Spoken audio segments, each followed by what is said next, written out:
of news on My Media Prime Television, beaming live from Douala, Cameroon's economic capital. My name is Fon Quinter. The news starts now. Authorities of the Ewane International Airport, in collaboration with administrators of the Nsah region on Tuesday, December 14, carried out a simulation operation, which many took to social media spreading false information of a real terrorist attack. Nsah completes the story.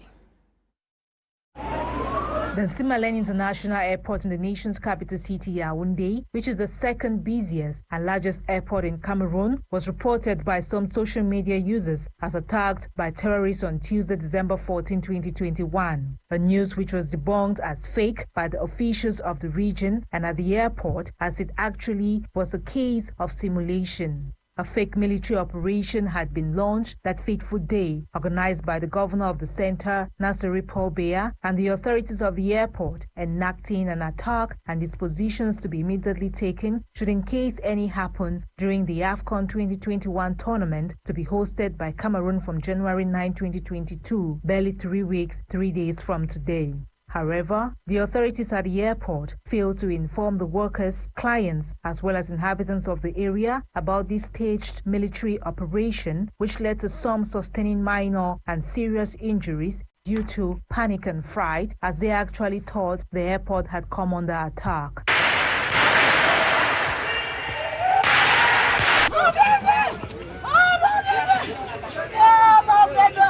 Many critics have blamed the spread of fake news on social media on the authorities of the Yaoundé International Airport, who failed to alert the clients and inhabitants of the area as well as employees of the simulation before carrying out such a panic and fright trigger activity at the airport, which involved the police, firefighters, anti-riot, anti-terrorists, and other security officers. Territorial Administration Minister Paul Athanganji has called on the population of the Far North region to be law-abiding and peace-loving. He was in the region for a 2-day working visit where he distributed household and food items to over 13,300 internally displaced persons and 38,000 refugees. Get full details right ahead. Over 17,000 internally displaced persons and 38,000 refugees have received household and food items from a delegation led by Territorial Administration Minister Paul Athanganji, sent by the head of state Paul Biya to take stock of recent violence in Nursery and the far north region of Cameroon. We have had intertribal conflict has caused a lot of disaster. Stores have been looted, people have been killed, and there's wanton destruction of property. And I think the message that we have brought is a message of appeasement and to encourage living together.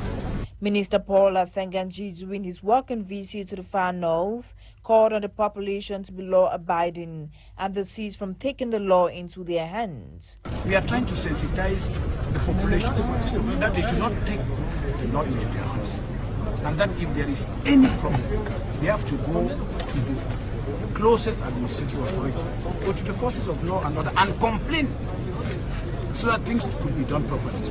But if, because of land or the grazer and farmers' problems, you start killing, looting, I think it's not a very good example. So we are trying to sensitize the head of all the communities that they should talk to their respective population and sensitize them that we are in a state of law. That's why you have the governor, the SDO, and the DOC. So in case of any problem, you can go to any local administrative authority and lay your complaint. And when you have laid your complaint, you should wait for the administration to study the problem properly and bring adequate solutions. Spokespersons from both communities, that is the Arab Shahus and Muslims, called on denizens to live together so as to put an end to all forms of violence. The delegation visited markets, shops and houses razed during clashes between herdsmen and fishermen, which broke out on December 5 in Nursery, leaving over 23rd, around 30 injured, and thousands escaped to neighboring Chad. Minat boss Paul Athanganji, accompanied by top defense and security officials plus administrative authorities, rounded off his 2-day work-on visit to the far north this 16th day of December with a call for peace, unity, and living together. The General Manager of the Northwest Development Authority, Cletus Anyamatoya, has hinted an imminent food shortage in the Northwest region if farmers fail to return to their farms. He was speaking to journalists in Bamenda as Charles Kibathosos.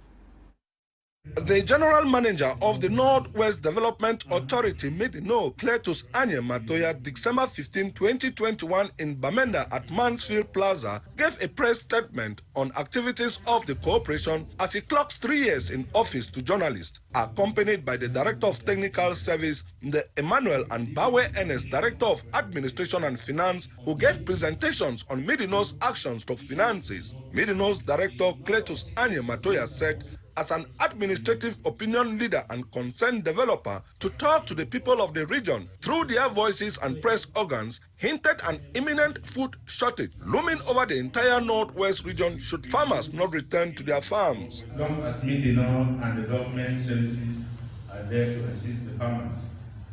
This should not happen as long as the media people are there to educate the population, to shun violence and embrace peace, which is a condition sine qua non for our development. Midino's GM Cletus Anyamatoya presented the achievements and challenges registered in 2021 by Midino that oversees a royal development in the Northwest, given the socio-political crisis that has forced many farmers abandoned their farms, and in order to assist farmers and ensure those who lost their harvest regain their farms, said Midino dished out 6.83 tons of improved maize seeds this year, with over 200,000 cassava stems distributed over the past 3 years. Midino also envisages to distribute 40 tons of maize in 2022. There can be no meaningful development without effective communication. Midino is the overseer of rural development in the Northwest region on behalf of the government of Cameroon, and has been producing results in consonance with the motto, which is excellence in rural development. The Northwest Rural Development Authority, under Cletus Anyamatoya, is seeking to be self-reliant by using its equipment pool to help and sustain communities, as the GM says that communities that warrant Midino's services should simply write to the authority. It should be noted, Midino has finalized feasibility studies aimed at identifying the hydroelectric potentials in the Northwest and has signed an MOU with the Ministry of Public Works. Through question and answers, many are of hope Midino implement the basic need of the population of the Northwest. Still ahead, the Southwest-Northwest Women Task Force and her Canadian counterpart in Bamenda, under the auspices of the Ministry of Women Empowerment and the Family, have organized a conference to promote meaningful participation of women in peace, mediation, and conflict resolution. Charles Kibo once again.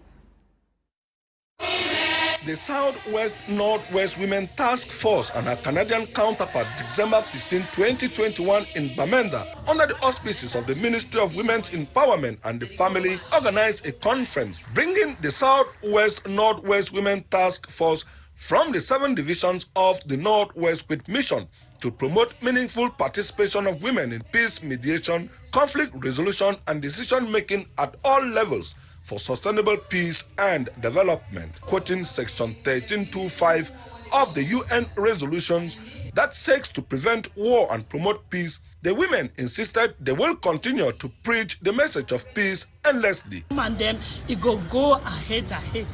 And I still pray and say, now only God. Say, as we don't hear, make God to make this government. Me hear woman, they are crying. Because the country, they now for woman, their hand. We know say, even if we be the suffer don't finish. We don't wake up for sleep. And the country will change by the grace of God. Woman no get for fear. As I did, then a widow. My man will die, and my picking, they were born for they born that house, got someone in here. Then I interbush. I know we know some woman get for turn up drunk. Nah, fear no day for me now again. As I don't learn plenty. Well, if you have been known a book, if I pack for my head, the small God don't bless me and God don't be my helper. He bless me for that. I go teach some woman. They say, no fear. If he come, we turn up drunk. The Northwest Regional Coordinator of the Southwest Northwest Women Task Force, Claudia and Nsah, said, normative framework for women's peace building, it's time women get up from slumber. It is our wish and hope that these women are going to take these messages, these various topics that we have handled, ranging from the role of women in peace building, looking at the normative framework, especially at localizing UN Security Council Resolution 1325, looking at strategic dialogue, and looking at psychosocial support and trauma healing. It is our wish that they will take these lessons that they have learned today and replicate in their various communities. Various speakers at the first ever Northwest Southwest Women Task Force come together in Bamenda call on the women to be example in sustainable peace building messages they brought from their general summit that held in Yaoundé in July. This workshop has taught women a lot. Women are taking back a big person from here. I think that we have been living in this conflict situation for more than 5 years now. And we've not had such opportunities to learn about peace. So I am sure that all the women who are here are going back with the packages to go and unveil in their various communities. The Northwest Southwest Women Task Force have insisted they will continue to preach the message of peace endlessly unless and until the violence in the two English-speaking regions marked by kidnapping, killing, destruction of properties and other social ills return to normalcy. Traditional dances spice the day as participants receive free screening from non-communicable diseases. Nsah Antoinette, alleged girlfriend to General Nopty, who put to death while in prison, has been granted bail. This was yesterday, December 15, at the Inquiry Control Chambers of the Court of Appeal for the Southwest Region. Catherine Ekongwe completes the story. After the kidnap of Fon Quinter II of Bambala, Gokitunja division of the Northwest region of Cameroon, by kingpin separatist fighter General Nopty, Antoinette Nsah, alleged ex-girlfriend of the general, has been released based on the demand made by the separatist fighter. However, it should be noted that her freedom was also made possible following a bail that was secured by human rights lawyers who has been defending and standing for Nsah since her arrest and detention. Lead lawyer of the team of lawyers defending Nsah Antoinette, Barrister Edward Ewane, was satisfied in the fairness, and the judges expressed that the Cameroon justice system will always be trusted by Cameroonians. Great day for us, a great day for the family of Madame Nsah Antoinette, a great day for human rights, and a very wonderful day for the babies and even for justice, because we have seen great justice. Many people doubted the justice system of our country, but to be honest with you, the judges of the Inquiry Control Chambers have shown us great justice. They have granted bail to Madame Nsah Antoinette. Amongst all odds, nobody trusted the justice department of this country, but we are happy that justice has been granted. She has been granted bail, and you can see all the women groups here today. We are here to give support to Madame Nsah Antoinette and the baby. Nsah Antoinette, alleged ex-girlfriend of General Nopty, who was arrested and accused of having link with wanted separatist General Nopty, is expected to appear in court before final judgment is passed. This means that she will have to report before the examining magistrate again each time she is required to do so, to answer to the allegations, to complete the investigations that have been conducted against her. Thanks to the human rights defenders, Nsah Antoinette and baby will be able to spend the end of year festivities with family members.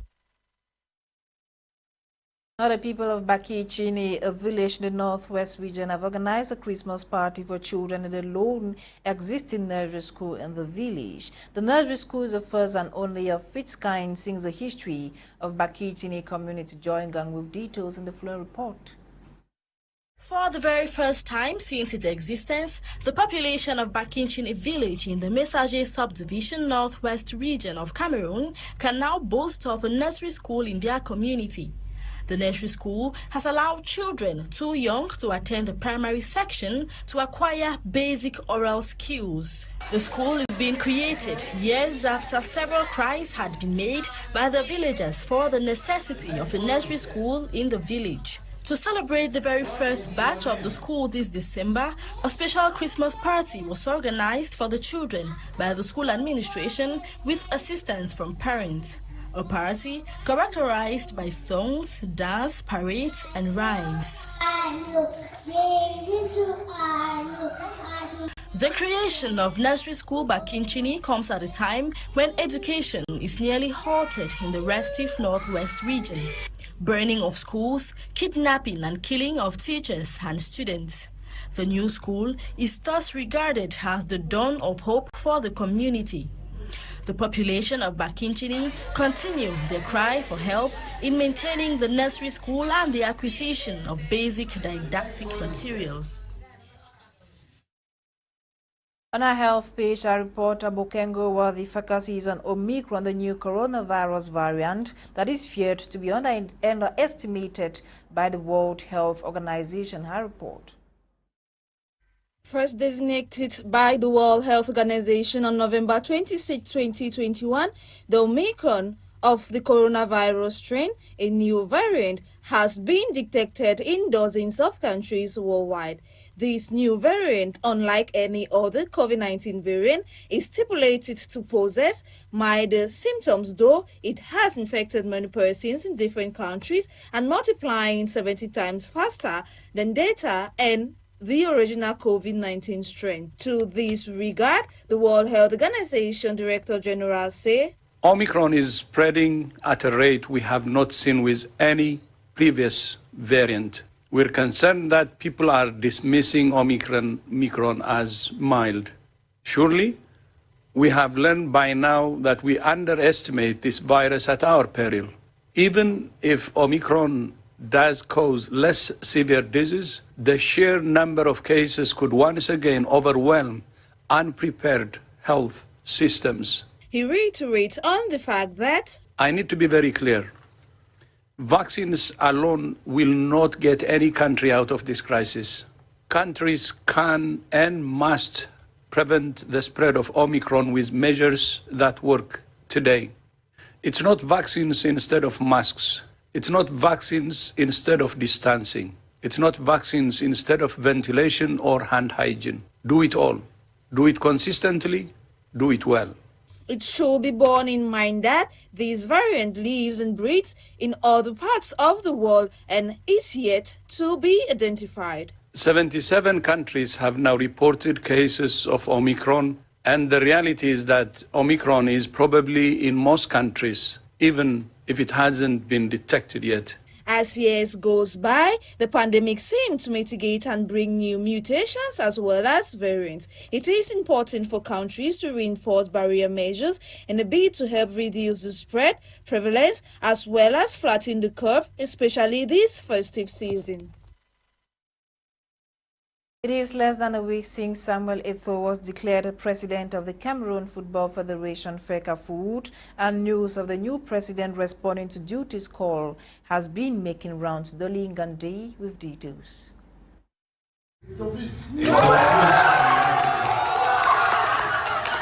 Since Saturday, 11 December 2021, Cameroonian football management has been experiencing a real revolution with the advent of a new executive office at FECAFOOT, and especially with Samuel Eto'o being the president of the Football Federation of the country.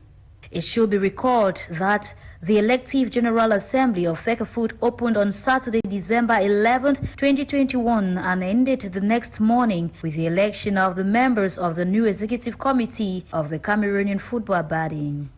Indeed, making up the bureau of the 18-member executives for the first time in history is a lady who was carried to the post of first vice president.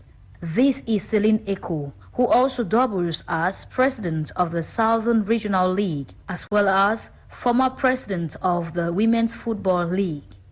Another innovation that caught the attention of the media landscape of Cameroon is the fact that a journalist has joined the executive committee this time around. However, the rest of the composition for the new comics can mainly be noted on this footage.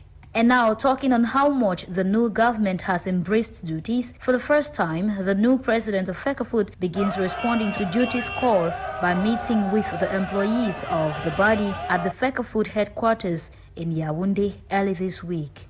Accompanied by his 4 vice presidents and some members of the executive committee, Samuel Eto'o gives his first directives, reiterating that the hours of service are between 8 a.m. to 4 p.m. prompt, adding that every employee has to do their job well, like in a football team. From the headquarters, Samuel Eto'o, new boss of FECAFOOD, alongside entourage, headed straight to the site of the technical center under construction in Oja, still in Yaoundé, where he inspected the innovation works being carried out. Impressed already by his working sessions after Samuel Eto'o's surprising victory during the FECAFOOD elections, the Minister of Sports and Physical Education, Professor Narcisse Muelekombi, has also warmly congratulated the new Cameroonian football management boss, Samuel Eto'o.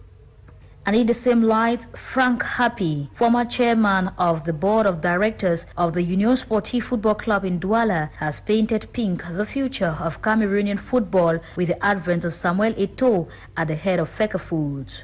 Meanwhile, after meeting with General Semenge, Samuel Eto'o assures the Cameroonian population that the Cameroonian Football Championships are due to start again just after the end of the African Cup of Nations.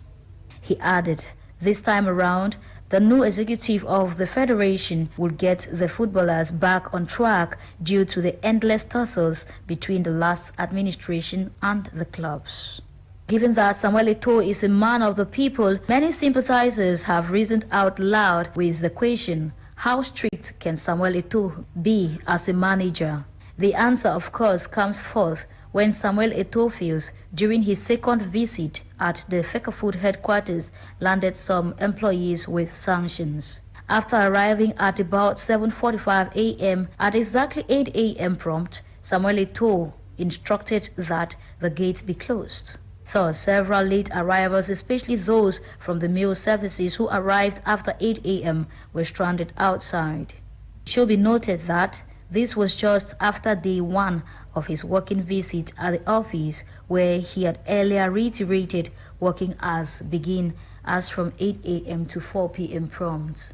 In less than a week, it is evident that Samuel Eto'o would match every word with actions, even before the end of his regime as president of FECAFOOD. We've come to the end of today's edition of Prime News on My Media Prime Television. My name is Fon Quinter. Coming up at 7 p.m. is Prime Hour with Kum Leonard and his team. Have a great evening in the company of more programs on The African Eye. Good night.